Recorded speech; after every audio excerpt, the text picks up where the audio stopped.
This is probably one of the most illuminating little pieces of CNBC you'll ever see, and I think everybody should look at this. First of all, not because what anyone is saying necessarily is truthful. One of the things to remember, is that everyone you see on TV who's wearing a tie is either going to be wrong or is outwardly lying. What's interesting here, though, is that we're talking about leaks of Bank of America. And at the end, we're told, well, Bank of America has hundreds of billions of dollars, right? And yet they received 2 years ago a huge government bailout. There's nothing WikiLeaks has to tell you or me or any of us. We already know all of it. It's already all out there. The story itself tells you when the guy tells you to go buy Bank of America stock, he's already telling you, look, Bank of America ran to the federal government when it had trouble, got a huge bailout, has since made huge profits. Why don't you just profit on it? Because the company's corrupt to the ground, or is utterly corrupt. It's happy to go make huge profits for its stock investors and then turn to the federal government when it needs a bailout. I mean, he's already telling you that. He's telling you to buy the stock. He's bullish on Bank of America when Bank of America is his own ads. We know all of this stuff. Everything that we've seen in the three WikiLeaks dumps already, we already know what WikiLeaks is doing and why it is getting so many people upset, okay, is that it's kind of putting a milestone in where we're actually having to admit to ourselves those things we already know, okay? We already know everything in the wiki. There is nothing that WikiLeaks has told us. In the leaks on Afghanistan, it told us the Afghan war wasn't going well, sir. We knew that already. Okay, then the links came out on Iraq. It told us that the casualty counts were undercounted. The United States had intentionally undercounted the casualty counts, and that the U.S. presidents had been very destructive in Iraq. We knew that. Okay, there's been no surprises that have come out of the latest WikiLeaks. So the fact that there's gossip that the Americans don't have a high opinion of these leaders.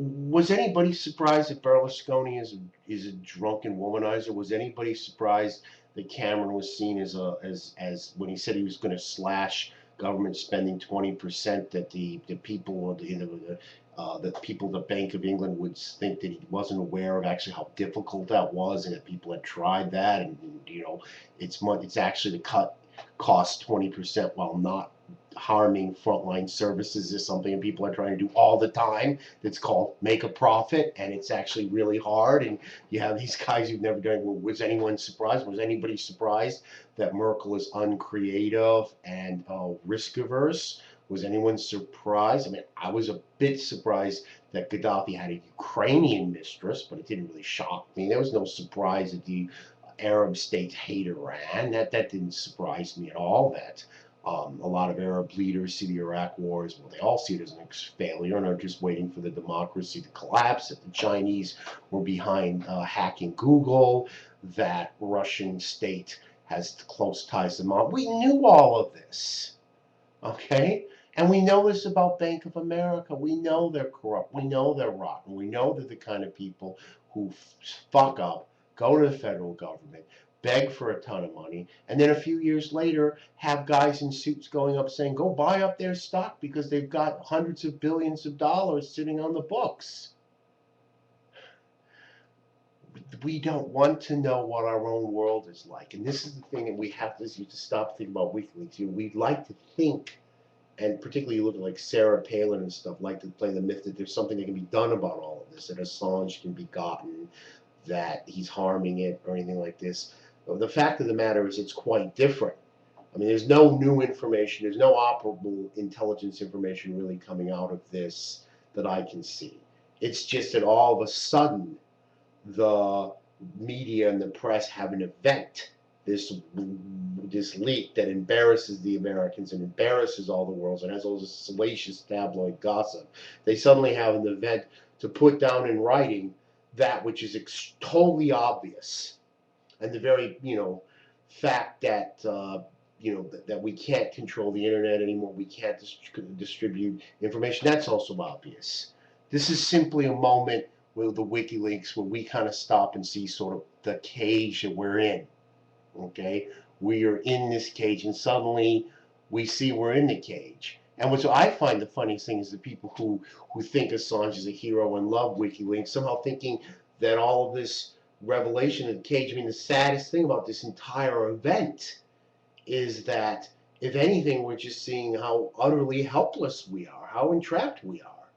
How caught we are up in this world, how pathetic our leaders are, how much the whole scheme of reform and renovation of the 1980s, how the leaders of the right-wing parties have pushed through these reform measures and privatization measures and stuff have floundered terribly, how pathetic the European leaders are, how the European leadership through the democratic process has produced repeated generation of gross mediocrity and egomania and drunks, and the collapse of the Soviet Union has just returned another thug in place. How you know, we don't have Stalin and Mussolini. We should be happy for that, but we're stuck with Berlusconi and Putin, and we know that.